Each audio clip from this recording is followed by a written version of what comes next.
Religion, whether we like it or not, is one of the most important aspects of our world. It can make people behave in terrible ways, sure, but also very beautiful ways. So how do we know which religions are right and which are wrong? Well, today we are going to explore a number of different questions that scientists have asked over the years about religion and try to answer them. Let's get started. In the video before last, we talked about some of the possible origins of life on Earth. And if you want to talk about where religion started, it's helpful to understand those theories. The prevailing theory right now is called the RNA world hypothesis, which proposes that RNA, not DNA, was the primary basis of life. You see, both RNA and DNA are nucleic acids that contain genetic information, but DNA is more stable, meaning it's better at preserving information across generations. We think that RNA came first because it's less stable, meaning it could have changed more quickly and easily. This would allow for a sort of testing of variations, and the best ones could be selected for based on how well they worked. Think of it like trying out different ideas for the next iPhone and then choosing the ones that work the best to include in the final product. Except here, death is involved. Only the best ideas survive. Anyway, back to religion. It's thought that early life forms might have formed little groups in order to protect themselves from being consumed by larger predators, kind of like a wolf pack. After all, wolves often hunt in packs. Early hominids were pack animals too, and the idea goes that when humans split off from the other great apes, it was part of our DNA to form social groups and follow a leader. Thus, religion might have begun as a way for these small groups of early humans to come together and survive. And when they succeeded, they gave their leader credit. And so the concept of a god began. But why do we feel the need to believe in a god or gods? Perhaps this desire stems from our childhood experiences. In order to survive as infants, we rely completely on others and have no way of knowing what might happen from one moment to the next. Some researchers hypothesize that this creates a lot of anxiety and that believing in a benevolent higher power is a way to alleviate that fear. But it doesn't stop there. It is also thought that believing in gods may actually be an extension of the way our brains process social groups. See, our brains are wired to recognize certain social cues, things like smiles and frowns, raised voices, and furrowed brows. And similar to how we internalized language as a young age, it has hypothesized that we internalize religious concepts during childhood and that those beliefs end up affecting our behaviors as adults. But if our brains are wired to believe in gods, does that mean that all religions are equally valid? Well, maybe. But there are some striking similarities between the various gods throughout history. For example, many cultures around the world have myths of a great flood, usually with only a small group of people surviving. Could it be that these stories all come from the same event? Maybe. In fact, there are lots of similarities between the various gods themselves.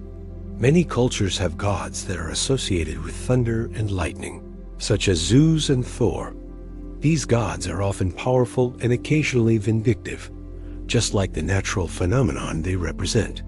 Similarly, many gods are associated with the sun and are seen as bringing light into darkness. And even the concept of hell, a place of torment after death, seems to have shown up in many different cultures around the world. One explanation for this is that these ideas arise independently as humans attempt to explain the world around them. But another possibility is that they all come from the same source. Speaking of the world around us, another question that scientists have asked about religion is, can science disprove it? Right now, the answer seems to be yes and no. With modern technology, we've learned a lot about the world around us, from the smallest atoms to the largest galaxies. And it's tempting to think that everything can be explained through the laws of physics. But when it comes to things like human consciousness, emotions, and subjective experiences, the laws of physics don't seem to help much. There's a famous quote that's often attributed to the physicist Richard Feynman that goes, "I think the real reason physicists don't understand psychology is that they don't really believe in it." That might be an exaggeration, but it does point out the difference between objective reality, which can be measured and tested, and subjective experience, which is personal and unique to each individual. When it comes to things like prayer, miracles, and divine revelation, science currently has nothing to say.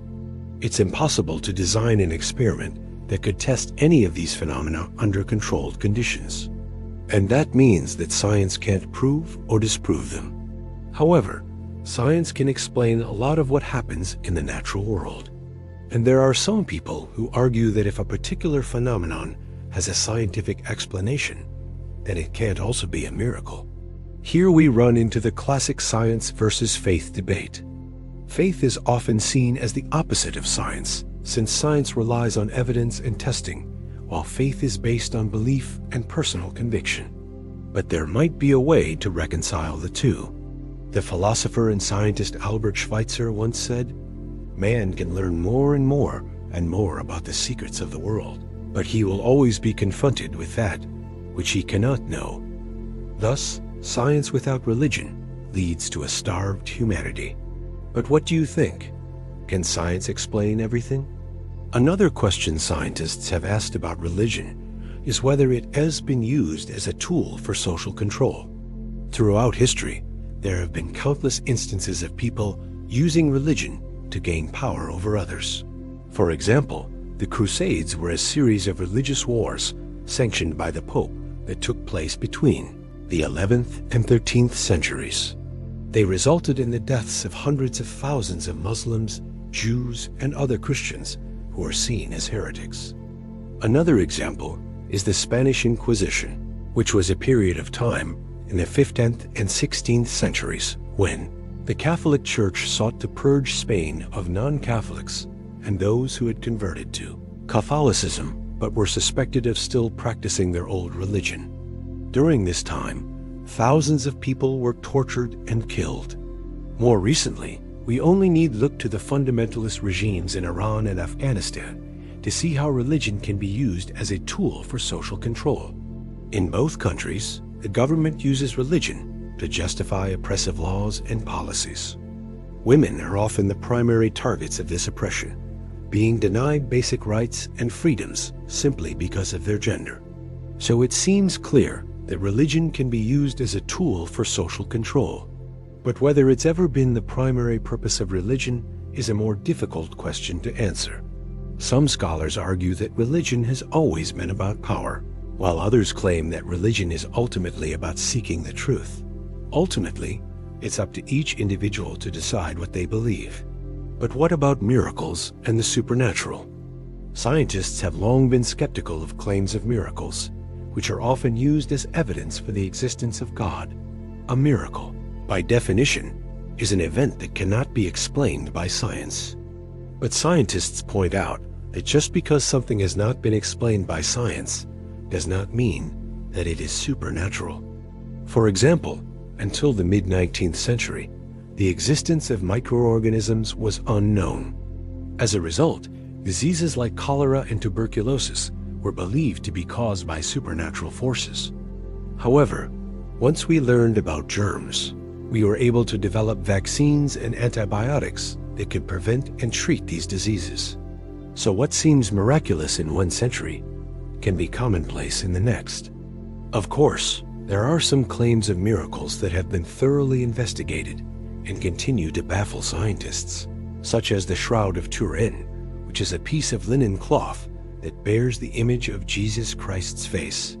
Despite numerous scientific analyses, the shroud's origins remain a mystery. However, just because we can't explain something doesn't mean that it's supernatural. It could simply be that our current scientific understanding is insufficient. Another example is the Virgin Mary appearance in Lourdes in 1858.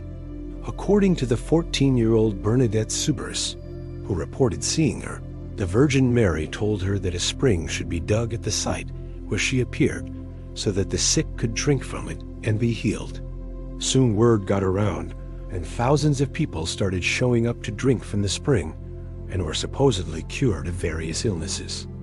This continued for decades, and there have been many reports of miracles happening in Lourdes ever since.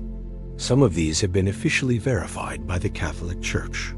Does that mean that the Virgin Mary really appeared in Lourdes? Again, we can't say for sure, but the fact that so many people have reported seeing her, it makes it seem at least possible. So what do you think? Do you believe in miracles?